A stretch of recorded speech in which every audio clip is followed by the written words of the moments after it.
11 जनवरी से झारखंड के सभी जिलों में होगी बारिश। जाने अपने जिले के मौसम का हाल। राजस्थान और मध्य प्रदेश के रास्ते पश्चिमी विक्षोभ झारखंड पहुंच गया है। रविवार की देर शाम राज्य के कई जगहों पर बारिश हुई है। वहीं 11 जनवरी से पूरे राज्य में हल्के से मध्यम दर्जे की बारिश की संभावना मौसम केंद्र ने जताई है। इस दौरान ओलावृष्टि की भी बात कही गई है। 5 दिनों का मौसम का हाल।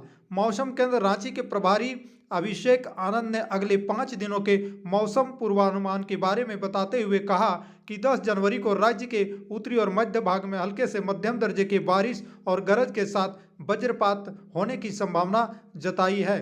वहीं 11 जनवरी को राज्य के सभी स्थानों पर हल्के से मध्यम दर्जे की बारिश और गरज के साथ वज्रपात की चेतावनी जारी की है।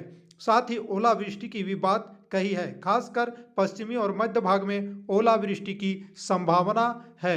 श्री आनंद ने कहा कि 12 और 13 जनवरी को भी राज्य के सभी स्थानों पर हल्के से मध्यम दर्जे की बारिश हो सकती है। वहीं 14 जनवरी से बारिश में कुछ कमी के साथ राज्य के कुछ स्थानों पर हल्के से मध्यम दर्जे की बारिश की संभावना जताई है। वहीं 15 जनवरी तक राज्य में आंशिक बादल देखने को मिलेंगे और कुछ जगहों पर छिटपुट बारिश की भी संभावना है। 16 जनवरी को आसमान साफ हो जाएगा, हालांकि सुबह में धुंध और कोहरा रहेगा। रांची के आईएचएम पहुंचे विधायक बंधु तिर्की। ब्राम्बे में हेल्थ रिसोर्ट बनाने पर हुआ विमर्श। रांची जिले के मांडर विधानसभा से विधायक एवं पूर्व कैबिनेट मंत्री बंधु तिर्की सोमवार को institute of hotel management IHM Ranchi पहुंचे। संस्थान के प्राचार्य डॉक्टर भूपेश कुमार के साथ हुई मुलाकात में सेंट्रल यूनिवर्सिटी के मनातू स्थानांतरित होने के कारण सीटीआई कैंपस में Indian institute of travel and tourism management की शुरुआत करने पर विमर्श किया गया। आईआईटीएम की शुरुआत होने से पर्यटन के क्षेत्र में रोजगार के अवसर बढ़ेंगे। इस दौरान ब्राम्बे में हेल्थ रिसोर्ट विकसित करने पर चर्चा की गई है। आईआईटीटीएम में ग्रेजुएशन एवं पोस्ट ग्रेजुएशन की डिग्री मिलेगी।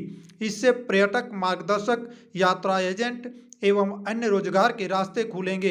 इसके अलावा ब्राम्बे में स्वास्थ्य केंद्र को झारखंड सांस्कृतिक स्वास्थ्य प्रणाली को बढ़ावा देने के लिए एक आरोग्य आश्रम यानी हेल्थ रिसोर्ट के रूप में विकसित करने पर मंत्रणा की गई है।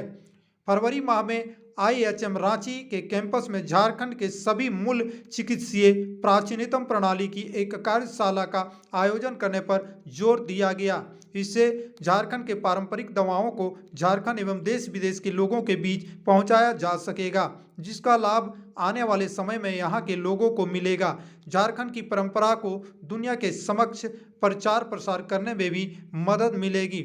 मांडर विधायक बंधु तिर्की ने आईएचएम रांची में पढ़ाए जा रहे पाठ्यक्रमों एवं छात्रों के बेहतरीन प्रदर्शन की सराहना की। झारखंड के पारंपरिक व्यंजन, कला, संस्कृति एवं पर्यटन के विकास में आईएचएम रांची के अथक प्रयासों की भी सराहना की। वर्तमान समय में टूरिज्म एंड हॉस्पिटैलिटी के क्षेत्र में बेहतर भविष्य को देखते हुए आईएचएम रांची के छात्रों को तकनीकी शिक्षा के अंतर्गत झारखंड के पारंपरिक व्यंजनों, कला, संस्कृति एवं पर्यटन विकास के बारे में बताया जा रहा है। इसका लाभ संस्थान के छात्रों को मिलेगा। इसके साथ ही झारखंड के व्यंजन, कला, संस्कृति एवं पर्यटन के विकास में लाभकारी साबित होगा। छात्रों को बेहतर शिक्षा देने के साथ साथ रोजगार मुहैया कराने में भी मददगार मिल रही है। डायन का डंक, झारखंड से ऐसे जड़ से खत्म होगी डायन कुप्रथा। गरिमा से धीरे धीरे धुल रहा है यह सामाजिक कलंक। झारखंड में डायन विषाही के शक में कई महिलाओं की जिंदगी नर्क बन गई है। कई महिलाओं को बेइंतहा जुल्म सहने पड़े, महिलाओं की हत्या तक कर दी गई। अशिक्षा के कारण अंधविश्वास की जड़ें इतनी गहरी हो गई है कि डायन कुप्रथा के कारण महिलाओं का जीना मुहाल हो गया है। इस पर रोक के लिए कानून है, लेकिन इसका सख्ती से पालन नहीं होता। झारखंड की हेमंत सोरेन सरकार द्वारा डायन कुप्रथा उन्मूलन के लिए गरिमा परियोजना चलाई जा रही है। इसके जरिए पीड़ितों को चिन्हित कर उन्हें सखी मंडल से जोड़कर स्वावलंबी बनाया जा रहा है। इससे यह सामाजिक कलंक धीरे धीरे धुल रहा है।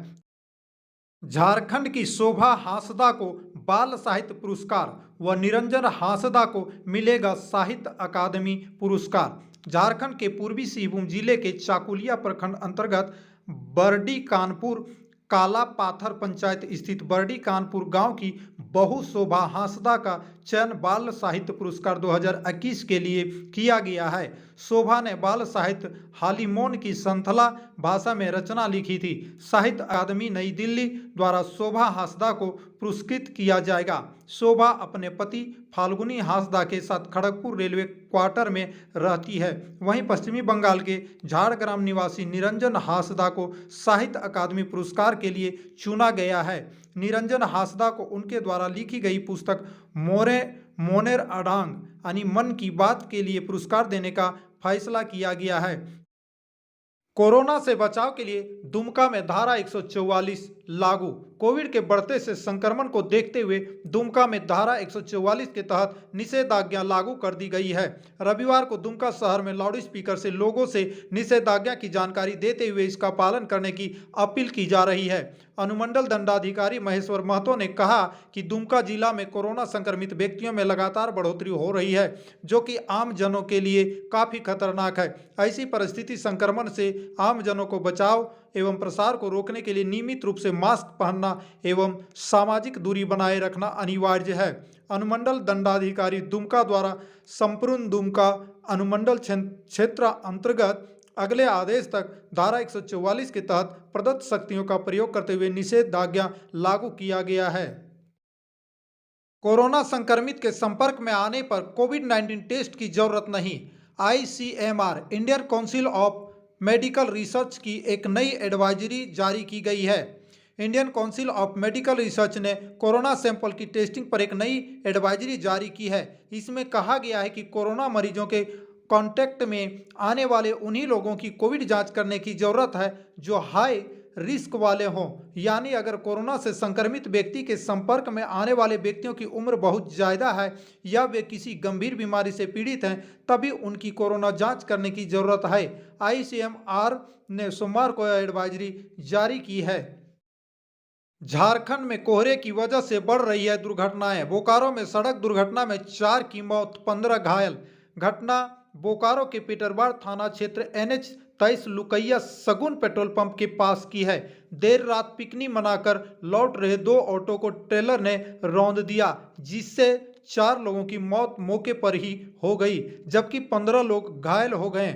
घायलों को रिम्स व सदर अस्पताल रांची में भर्ती कराया गया है। घायलों का हाल चाल जानने विधायक लंबोदर महतो पहुंचे और परिजनों से बात भी की।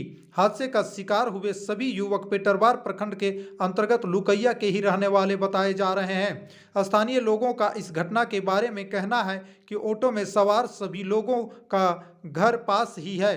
पिकनिक मना के लौटने के बाद सभी लोग ऑटो से उतर रहे थे, तभी पीछे से आ रहे अनियंत्रित ट्रेलर ने जोरदार टक्कर मार दी। यह हादसा इतनी भयानक थी कि ट्रेलर ऑटो को 300 मीटर तक घसीटते हुए दूर ले गया, जिससे 3 लोगों की मौत तो मौके पर ही हो गई, जबकि एक की मौत अस्पताल में हुई। आनन फानन में सभी लोगों को बोकारो जनरल अस्पताल भेजा गया, जहां डॉक्टरों ने गंभीर हालत को देखते हुए रिम्स रेफर कर दिया। इस घटना के बाद आक्रोशित ग्रामीणों ने मुआवजे की मांग को लेकर सड़क को रात से ही जाम कर रखा है। प्रशासन जाम को खुलवाने के प्रयास में है, लेकिन लोग मानने को तैयार नहीं है। मामले की जानकारी मिलते ही स्थानीय पुलिस भी घटनास्थल पर पहुंची है। दिल्ली में रेस्टोरेंट बार बंद, सिर्फ टेक अवे की सुविधा। आज सामने आए 19,000 से अधिक मामले। दिल्ली में कोरोना संक्रमण की भयावह होती स्थिति को देखते हुए आज DDM की बैठक में रेस्टोरेंट और बार को बंद करने का फैसला किया गया। ग्राहकों को सिर्फ यहां से अपना ऑर्डर लेकर जाने की सुविधा यानी टेक अवे की सुविधा होगी। DDM की बैठक के बाद दिल्ली के LG अनिल बैजल ने जानकारी दी कि प्रतिदिन केवल एक साप्ताहिक बाजार को खोलने की अनुमति दी जाएगी। मुख्यमंत्री नीतीश कुमार हुए कोरोना पॉजिटिव, होम आइसोलेशन में गए। इस वक्त की बड़ी खबर पटना से आ रही है, जहां बिहार के मुख्यमंत्री नीतीश कुमार कोरोना पॉजिटिव पाए गए हैं। CM कार्यालय से इस बात की जानकारी दी गई है। फिलहाल CM नीतीश चिकित्सकों की सलाह पर होम आइसोलेशन में है। नीतीश कुमार के करीबी कई लोगों के संक्रमित होने के बाद इस बात की आशंका जताई जा रही है कि CM भी संक्रमित हो सकते हैं। CMO ने अपने ट्वीट में लिखा है कि माननीय मुख्यमंत्री श्री नीतीश कुमार कोरोना जांच में पॉजिटिव पाए गए हैं। चिकित्सकों की सलाह पर वह होम आइसोलेशन में हैं। उन्होंने सभी से कोविड अनुकूल सावधानियां बरतने की अपील की है। कोरोना संकट में सांकेतिक गंगा आरती, विश्वनाथ धाम में स्पर्श पूजा पर भी रोक। देश की सांस्कृतिक नगरी वाराणसी में कोरोना के खतरों को देखते हुए विश्व प्रसिद्ध मां गंगा की आरती को लेकर यह अहम फैसला हुआ है। वाराणसी में कोरोना संक्रमण के बढ़ते मामलों के बीच गंगा आरती में आम लोगों का आना प्रतिबंधित किया गया है। अब 7 की जगह सिर्फ एक ब्राह्मण सांकेतिक आरती करेंगे। वहीं बाबा विश्वनाथ धाम में भी कोरोना को लेकर के नए नियम जारी किए गए हैं। बाबा विश्वनाथ धाम में शिवलिंग के स्पर्श पर भी रोक लगाई गई है। सोमवार को शिवनगरी काशी में कोरोना संक्रमण के 283 मामलों के मिलने के बाद शक्ति बढ़ाई गई है। शाम 4 बजे के बाद घाट पर आना बैन। गंगा सेवा निधि ने लागू गाइडलाइंस के हिसाब से सोमवार शाम गंगा आरती को संपन्न कराया। प्रशासन ने कोरोना की नई गाइडलाइन जारी करते हुए जिले के सार्वजनिक स्थलों और गंगा घाटों पर शाम 4 बजे के बाद घूमने और बैठकी पर रोक लगा दी है। सिमडेगा मॉब लिंचिंग मामले में केंद्रीय मंत्री का सरकार पर निशाना, कहा राज्य में प्रशासन तंत्र विफल। सोमवार को केंद्रीय मंत्री सह खूंटी सांसद अर्जुन मुंडा सिमडेगा के कोलेबिरा स्थित बेसराजरा पहुंचे। यहां पहुंचकर केंद्रीय मंत्री ने घटनास्थल को देखा, फिर मृतक संजू प्रधान के चित्र पर श्रद्धा सुमन अर्पित किया। इसके बाद मृतक की मां समेत उसकी पत्नी सपना देवी के साथ साथ पुलिस अधिकारियों से बात की। इस मौके पर केंद्रीय मंत्री श्री मुंडा ने इस घटना की निंदा करते हुए इसे सरकार की विफलता बताया है। केंद्रीय मंत्री श्री मुंडा ने इस घटना की निष्पक्ष जांच की बात कही। वहीं कहा कि राज्य में प्रशासन तंत्र पूरी तरह से विफल है। राज्य की सुरक्षा व्यवस्था पर उन्होंने प्रश्न चिन्ह उठाया। यह घटना प्रशासन की उपस्थिति में हुआ है। यह राज्य सरकार के लिए अग्नि परीक्षा है। उन्होंने आरोप लगाते हुए कहा कि सरकार में बैठे लोग भी इस घटना में शामिल है। पुलिस प्रशासन निष्पक्ष जांच कर यह बताए कि इस घटना के पीछे कौन कौन और कैसे कैसे लोग हैं, कैसे यह घटना घटी, किसके इशारे पर घटी और किस प्रकार से घटी। उन्होंने इस घटना को गंभीरता से लिया है। अभी वे पुलिस प्रशासन की कार्रवाई को देख रहे हैं। हाथियों ने एक ही रात गढ़वा के 2 प्रखंडों में दर्जनों घरों को तोड़ा, सरसों की फसलों को रौंदा। कुछ दिन तक रुकने के बाद जनवरी महीने के पहले सप्ताह से ही हाथियों का उत्पात दोबारा शुरू हो गया है। गढ़वा जिले के दक्षिणी वन क्षेत्र वाले भंडरिया और रमकंडा प्रखंड के गांव में आधा दर्जन हाथियों का झुंड भंडरिया के पिपरा, तेवाले और रमकंडा के कुशवार गांव में पहुंचकर दर्जनों घरों को क्षतिग्रस्त किया है। इसके अलावा इन गांवों में फसलों को रौंद कर बर्बाद किया गया है। इनमें पिपरा गांव निवासी उदय सिंह, त्रिभुवन सिंह, प्रमोद सिंह, सरैडी निवासी रामव्रत सिंह, जयराम सिंह, कुशवार गांव निवासी गरीबा सिंह, चुड़हारिन टांड निवासी रतु नायक, वासुदेव नायक, शकुंती देवी, अबराजेरिया गांव निवासी अवतार भूइयां व खजूर नायक के घरों को क्षतिग्रस्त किया गया है। इसके साथ ही गांव के अन्य किसानों के खेतों में लगे सरसों की फसलों को भी हाथियों ने रौंद कर बर्बाद कर दिया है।